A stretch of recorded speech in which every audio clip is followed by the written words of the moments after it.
జిల్లా రామకృష్ణపూర్లో community contact programme నిర్వహించారు. చట్ట వ్యతిరేక చర్యలకు పాల్పడితే ఎంతటి వారినైనా కఠినంగా శిక్షించడం జరుగుతుందని మందమర్రి సిఐ శశిధర్ రెడ్డి హెచ్చరించారు. మంచిర్యాల జిల్లా రామకృష్ణాపూర్ పోలీస్ స్టేషన్ పరిధిలోని RK4 గడ్డ ఏరియాలో కమ్యూనిటీ కాంటాక్ట్ ప్రోగ్రాం నిర్వహించారు. ఈ సందర్భంగా ఆయన మాట్లాడుతూ నేరాల నిర్మూలన కోసమే ఈ ప్రోగ్రాం నిర్వహిస్తున్నామని, దీనికి ప్రజలు సహకరించాలని కోరారు. ప్రజల రక్షణ, భద్రత పోలీసుల బాధ్యతని, కాలనీలో ఎవరైనా అపరిచితులు అనుమానాస్పదంగా కనబడితే వెంటనే పోలీసులకి సమాచారం ఇవ్వాలని తెలిపారు. యువత చెడు వ్యసనాలకి బానిసలైన తమ బంగారు భవిష్యత్తును నాశనం చేసుకోవద్దని సూచించారు. అలాగే సైబర్ మోసాలకి గురికాకుండా తగిన జాగ్రత్తలు వహించాలన్నారు. పట్టణ ఎస్ఐ రాజశేఖర్ మాట్లాడుతూ మహిళల్ని లైంగికంగా వేధిస్తే 100 నెంబర్కి ఫోన్ చేసి సమాచారం ఇవ్వాలని షీ టీం పలు అంశాలపై మహిళలకు అవగాహన కల్పించారు. సరైన ధ్రువపత్రాలు లేని 73 ద్విచక్ర వాహనాలు, 1 కారు, 1 ఆటో స్వాధీనం. తనిఖీల్లో పాల్గొన్న సర్కిల్ పోలీస్ సిబ్బంది. ఈ కార్యక్రమంలో Mandamarri SI Rajasekhar, Devapur SI Anjaneyulu, Kasipet SI Praveen Kumar, RSI Venkatesh, special armed సిబ్బంది, నార్కోటిక్ స్పెషల్ టీం పోలీస్ సిబ్బంది పాల్గొన్నారు. పనికిమాని దానికి ఈ పొలిటికల్ దానికి రిలీజన్ పరంగా మత విదేశాలు ఇచ్చుకోలేటట్టు అట్లాంటి వాటికి పెట్టి పేర్పించుడు, వాటిని మీరు సపోర్ట్ చేసుడు అట్లాంటి చేసుకోకండి. దయచేసి అందరూ కూడా దాంట్లో అన్నింటినీ రెడీగా ఉంటుంది కాబట్టి అందరూ కూడా గమనించాలని చెప్పి కోరుతున్నాం. మెయిన్గా వచ్చినట్టయితే ఈ ఏరియాలో మనకు సీసీ కెమెరాలు ఉన్నాయా? మీ కాలనీలో లేవు. సీసీ కెమెరాలు లేవు. గవర్నమెంట్ ఏదో పెట్టిందని చెప్పి ఆశపడకండి.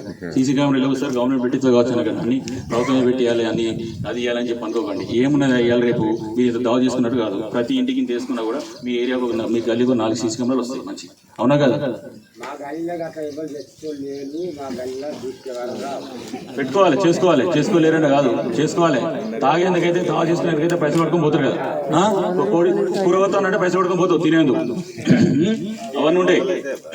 ఈ మనిషిని తీసుకున్న కెమెరాలు ఎందుకోసమే? మీకోసమే కెమెరాలు ఉన్నాయి. ఎందుకోసం? రేపు పొద్దుగాలే చెప్పిన తర్వాత మాట రేపు పొద్దుగాల ఏ ఇన్సిడెంట్ జరిగినా, ఒక బండి వచ్చి గుద్దినా, లేకపోతే ఇంకే సంథింగ్ ఏదో జరిగింది, ఒక కిడ్నాప్ జరిగింది, లేకపోతే ఇంకే దొంగలు పడ్డారు, ఏదైనా కూడా కెమెరాలు ఉంటాయి. చేసేటోళ్ళు కూడా ఇక్కడ రారు, భయపడతారు. ఫస్ట్ కెమెరా ఏ పని చేసేటోళ్ళు ఉన్నా కూడా ఫస్ట్ మీ గదిలో కెమెరాలు ఉన్నాయి లేవో చూసుకున్నా కానీ పని చేస్తారు. గుర్తుపెట్టుకోండి. కెమెరాలు ఉన్నాయంటే మీ దరిదాలు కూడా ఎవరు రారు. మీరు బండి ఇక్కడ పెట్టిపోయినా కూడా రేపు పొద్దుగాల ఈ కెమెరా ఉన్నాయంటే దానికి సెక్యూరిటీ ఉంటుందయ్యా.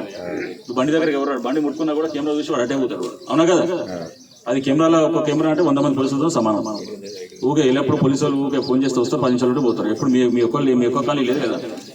మొత్తం మిగతా ఏరియా అంతా కూడా పోలీసులు కవర్ చేయాలి ఉన్నదాన్ని. కాబట్టి మీకు ఎప్పటికీ ఉండేటట్టు ఉండాలంటే పోలీసులకనే భావిస్తుంది కెమెరా. వర్షం పడ్డా, ఎండ కొట్టినా, ఏదున్నా కూడా కెమెరా అట్లనే ఉంటుంది. అవునా కదా? దానికి కుల మతంతో భేదాభిప్రాయం లేదు. ఇంకోటి ఏంటిది, ఏదో కొట్టుకున్న ఏదన్నా కూడా ఎవిడెన్స్. అది రేపు పొద్దుగాల కోర్టులో ఎవిడెన్స్ చూపెడితే శిక్ష పడే ఛాన్సెస్ ఎక్కువ ఉంటాయి మనకు. అదే ఇంటి పక్కన చెప్పారంటే వాడు ఎప్పుడు భయపడు. అవునా కదా? కాబట్టి కెమెరాతో ఉపయోగం ఉంది అందరికీ. నాకు సంబంధం లేదు అనుకోకండి. అసలు అయితే యాక్చువల్గా మీరు ఇంటింటికి ఒక కెమెరా పెట్టుకుంటే మంచిది. కానీ అట్లీస్ట్ మీకు గల్లీలోనే కెమెరా పెట్టుకోండి. ముందుకు రావాలి, యూత్ ముందుకు రావాలి, పెద్ద మనుషులు ముందుకు రావాలి. వచ్చి ఒక కమిటీ లెక్క ఫామ్ అయ్యి మామూలు పోలీసులు కూడా మాకు సహకారం చేస్తారు. దీనికి సంబంధించిన కానిస్టేబుల్ మీరందరూ మనిషిని చేసుకొని 4 కెమెరాలు పెట్టుకోవచ్చు. మా గల్లీలో పెట్టుకుంటారు సార్ కెమెరాలు అనేది ముందుకు రావాలి. అంతేగాని ఎవరు పెట్టారు సార్, ఏం చేస్తారు అంటే గిట్నే ఉంటాయి. మన లోకం గిట్నే ఉంటుంది, మనకి గిట్నే ఉంటాయి. ఎప్పటికీ ముందుకు వస్తారా? మనిషిని వేసుకోండి అయ్యా. ఎవరికి వచ్చినంత వేసుకోండి. మీ దగ్గర ఉద్యోగం సింగరేణి నౌకరీ చేస్తున్నారు, ఇంకెవరైనా బయట నౌకరీ చేస్తున్నారు, మీ ఊరు కోసం మీ గల్లీ కోసం చేసే వాళ్ళు ఎవరైనా ఉంటారు, ఫోన్ చేస్తే ఎవరు చెప్తారు. ఇంకా ఎవరు పెద్ద మనుషులు ఉంటారు, వాళ్ళు రిక్వెస్ట్ చేసుకోండి. అయ్యా మాకు కెమెరా కావాలని పెట్టుకోవచ్చు. చేసుకోండి. 4 కెమెరాలు కూడా తప్పే ఉన్నాయి. అవునా కదా? సెక్యూరిటీ ఉంటుంది కదా, మీకోసమే కదా, మీ పిల్లల కోసం, మీ భార్య పిల్లల కోసమే, మీకోసమే కెమెరాలు చెప్పేది. కాబట్టి అర్థం చేసుకోండి. అందరు తలకెప్తాను తప్ప ఎవరు నేను తీసుకుంటా సార్ మేము